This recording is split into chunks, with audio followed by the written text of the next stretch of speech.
అండి. నమస్తే అండి. మీరు పిఠాపురమా? అవునండి. మీ పేరు? నా పేరు రామాచార్యులండి. ఈరోజు ఆవిర్భావ సభ జరిగిపోతుంది కదా! జనసేన పార్టీ. అవునండి. జనసేన ఆవిర్భావం జరిగి 12 సంవత్సరాలయిందని, అయితే లోగడ ఎలాగ ఎక్కడ ఎలా జరిగినా గానీ, మొట్టమొదటిసారిగా మాకు పిఠాపురం ఎమ్మెల్యేగా పవన్ కళ్యాణ్ గారు ఎన్నుకోబడిన తర్వాత మొట్టమొదటి జరుగుతున్న సభ కాబట్టి చాలా బాగా జరుగుతుందని అనుకుంటున్నాము. అయితే ఇంతకుముందు ప్రభుత్వం చూసారు గదా! ఆ ప్రభుత్వానికి, ఈ ప్రభుత్వానికి తేడా ఏమన్నా తెలుస్తుందా మీకు ఇప్పటికి? ప్రభుత్వానికి తేడా అంటే డెవలప్‌మెంట్ అనేది కొంతవరకు ఉన్నాది. అయితే ఏంటంటే, మనం ఈయనకి పూర్తి బాధ్యతలొచ్చేలాంటిది ఉంటే ఇంకా బావుంటుందని నేను అనుకుంటున్నాను. అలాగే ఇక్కడ పిఠాపురం అనగానే ఆధ్యాత్మికంగా చాలా గుడులయ్యి ఉన్నాయి కదా! దాన్ని ఆధ్యాత్మికంగా తీర్చిదిద్దుతానని కూడా మాటిచ్చారు. సో, ఆ గుడుల గురించి ఏమైనా చెప్తారా?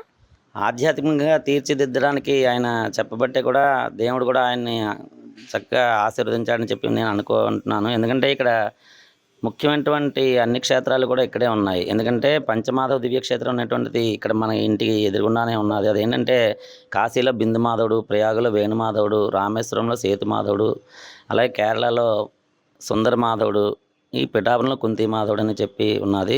ఈ కుంతి మాధవుని మహత్యం చాలా ముఖ్యమైనటువంటిది కాబట్టి పిఠాపురం మహారాజా వారు ఏంటంటే వారి తాలూకు నగలన్నీ కూడాను స్వామివారికి జవహారిగా సమర్పించడం జరిగిందండి. అంతేకాకుండా ఏంటంటే శ్రీపాద వల్లభుడు దత్తాత్రేయుడు యొక్క తరువాత అవతారము ఆయన శ్రీపాద వల్లభుడుగా ఈ ఊర్లో జన్మించిన స్థలం అని చెప్పి చాలా కాలంగా ప్రసిద్ధిగా ఉండి అదంతా మేము చేసుకున్నటువంటి పుణ్యంగా భావిస్తాము.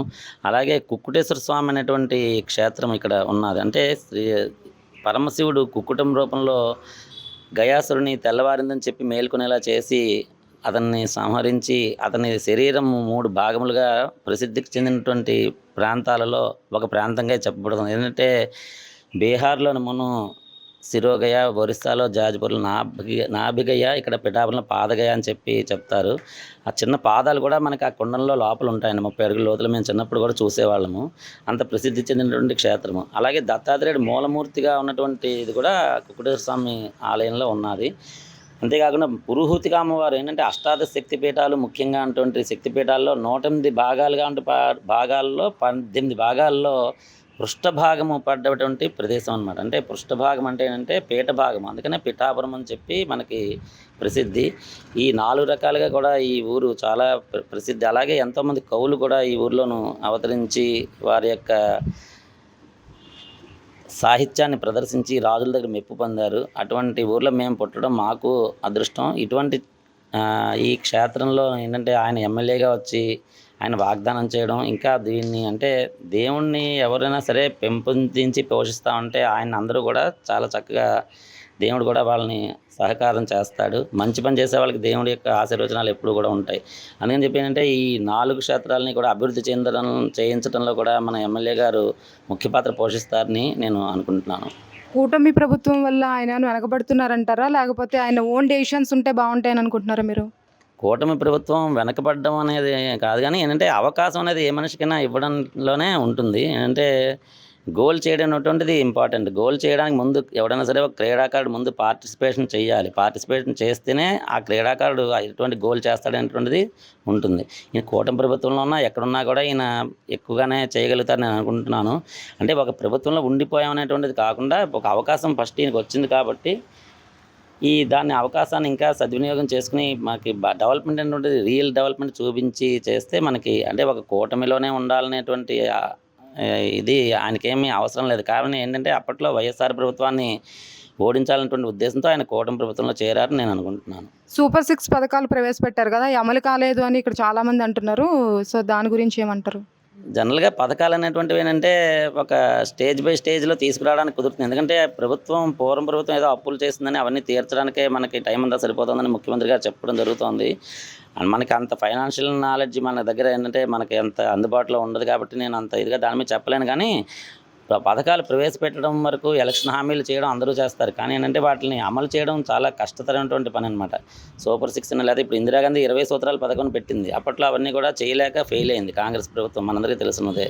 అందుకని ఏంటంటే సూపర్ 6 లేకపోతే ఇంకోటనో పథకాలు పెట్టడం కాకుండా అందులో ఎంతవరకు ముందుకు వెళ్తాయి, సామాన్యుడికి ఎంతవరకు మేలు జరుగుతున్నటువంటిది ఎంచుకుని మనం పెట్టుకుంటే పవన్ కళ్యాణ్ గారు వేరే పథకాలైనా ప్రవేశపెట్టి దాన్ని కూడా ముఖ్యమంత్రి గారికి దృష్టికి తీసుకెళ్ళి ఈ సూపర్ 6 కొన్ని సక్సెస్ అవ్వట్లేదన్న మాట వాస్తవం. కొంత ఏంటంటే అమ్మఒడి అవన్నీ పూర్వం పెట్టినటువంటి దాన్ని మార్చి ఎంతమంది అమ్మాయిలు ఉంటే అంతమందిని కనండి అని చెప్పి ముఖ్యమంత్రి గారు చెప్పారు. కానీ ఇప్పటికి వచ్చి ఏమీ ఆయన దాన్ని చేయలేకపోయారు.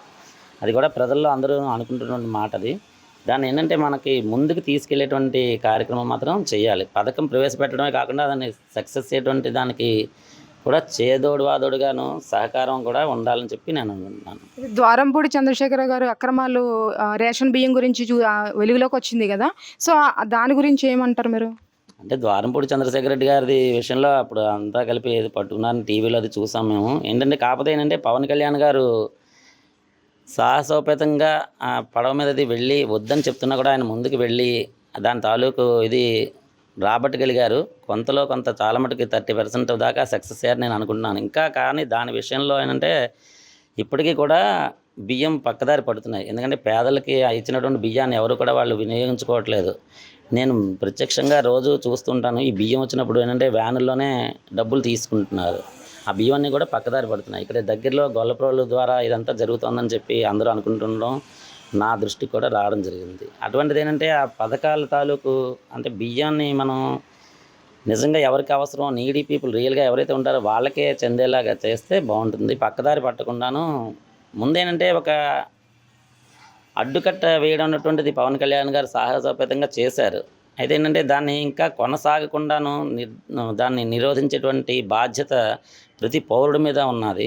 దాన్ని ఏంటంటే గవర్నమెంట్ కూడా రియల్గా ఎవరికైతే అందాలో వాటిని అందేలా చూసుకుంటే బాగుంటుందని నేను అంటున్నాను.